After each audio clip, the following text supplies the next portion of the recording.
Assalamualaikum warahmatullahi wabarakatuh. Perkenalkan, nama saya Safila Citra Marputri, NRP 410319112.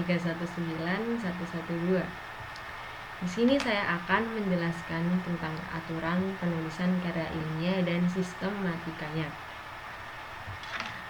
Oke, yang pertama, sistematika penulisan karya ilmiah.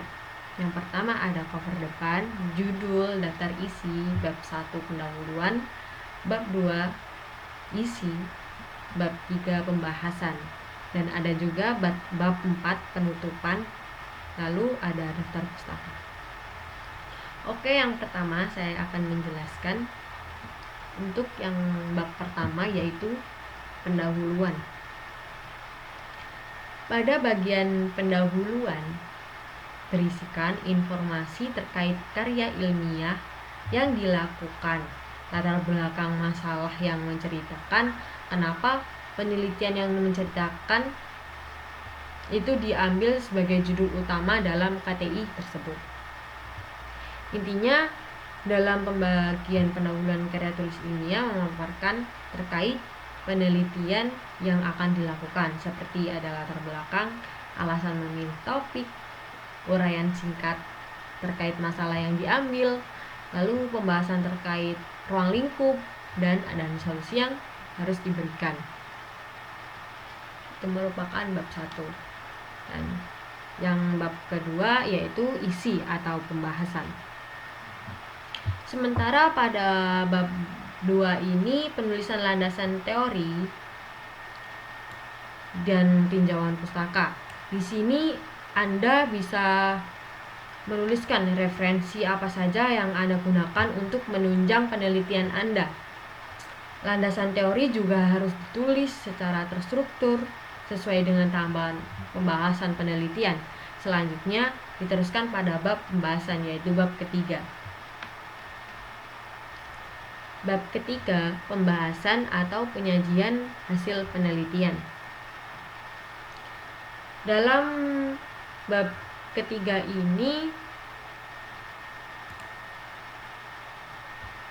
ada beberapa yang harus dijelaskan. Dalam bagian inti ini, dalam penelitian karya tulis ilmiah memaparkan penelitian yang harus dilakukan dengan mengambil studi kasus pada bagian pendahuluan.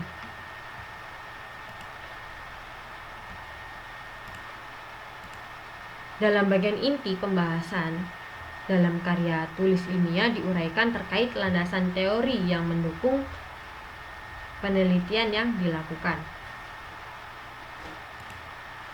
yaitu ada pengambilan landasan teori ini bisa dari perkataan para ahli yang dilakukan bidang studi yang terkait dengan studi penelitian yang dilakukan. Ada juga karya tulis ilmiah ini memberikan pokok-pokok yang diambil dalam melakukan penelitian. Apakah penelitian itu menggunakan rumus khusus atau menggunakan kuesioner studi lapangan yang perlu dipaparkan, sehingga jelas data yang digunakan itu lebih jelas dan gamblang. Itu merupakan penjelasan dari bab 3. Lalu ada bab penutup.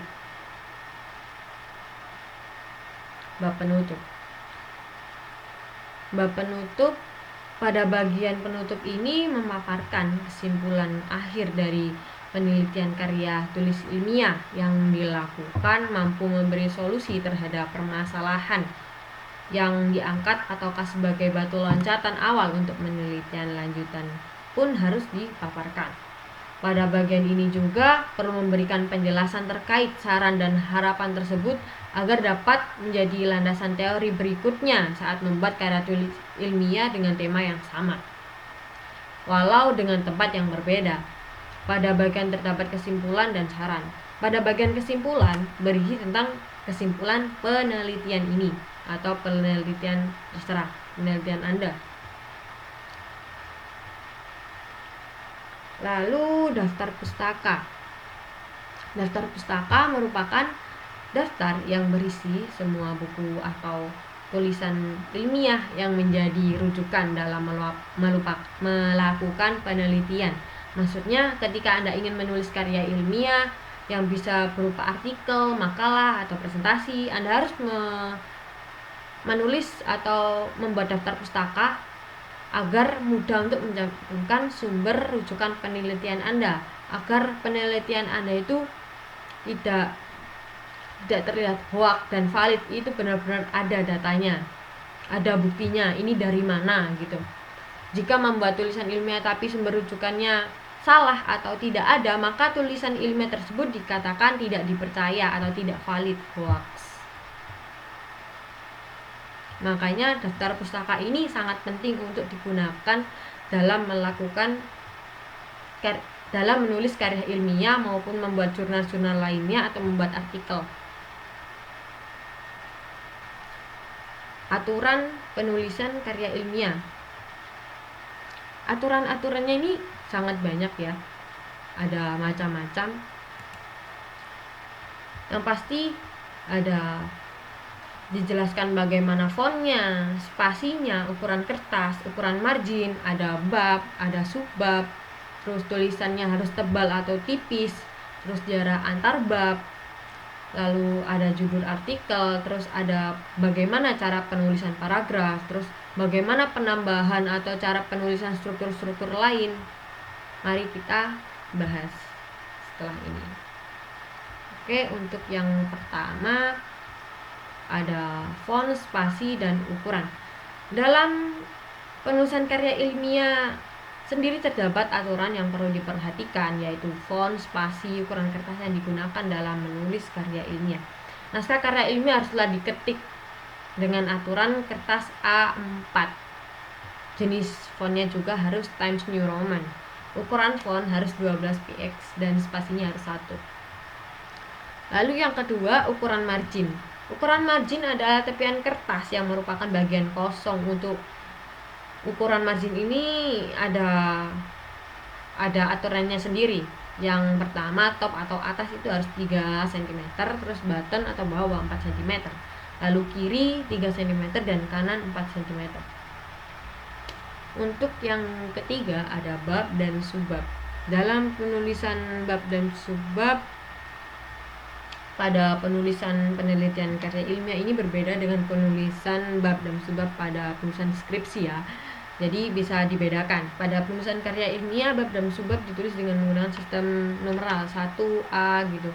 Terus berbedanya dengan penulisan bab dan subbab pada skripsi yang mana harus ditulis berbeda menggunakan sistem Romawi. Romawi kalian sendiri kan sudah hafal ya, Romawi itu seperti apa, tulisannya berbeda pasti. Untuk penulisan subbab ditulis dengan menggunakan sistem numeral.